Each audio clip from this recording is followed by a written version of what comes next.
Fermeture temporaire pour cause de sécheresse. Dans ce centre de lavage de Limoges, l'accès est interdit sauf pour certaines catégories professionnelles comme les ambulanciers ou les transporteurs de bétail. Ce particulier l'ignore, malgré la présence de plusieurs panneaux d'avertissement. C'est une station où l'eau est recyclée là, ici.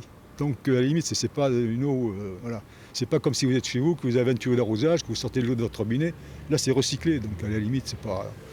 Ici, le recyclage concerne uniquement les eaux usées. L'eau n'est pas réutilisée, contrairement à d'autres stations qui fonctionnent en circuit fermé. Selon l'arrêté de la préfecture de Haute-Vienne pris fin juillet, ces stations sont les seules ouvertes au grand public, sauf que la réglementation n'est pas forcément connue de tous. Je m'en doutais quand même, mais bon, j'en avais pas entendu parler. Mais bon, voilà, logiquement, on se doute quand même qu'il y a des restrictions vu la canicule et surtout le manque d'eau qu'il y a en ce moment, oui.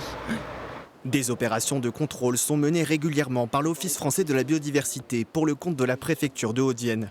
Aucune contravention n'a été relevée par les autorités. Leur priorité est de sensibiliser le grand public au manque d'eau. J'appelle tous les habitants de la Haute-Vienne à respecter l'arrêté préfectoral, à prendre conscience de la nécessité de préserver notre ressource en eau. Et je ne doute pas qu'ils puissent comprendre effectivement que le lavage d'un véhicule n'est pas aujourd'hui, dans les conditions de sécheresse extrêmes que nous connaissons, une priorité. Si les ressources en eau s'amenuisent encore, la préfecture se réserve le droit de durcir le ton. En cas d'infraction, les contrevenants s'exposent à une amende de 1 500 €.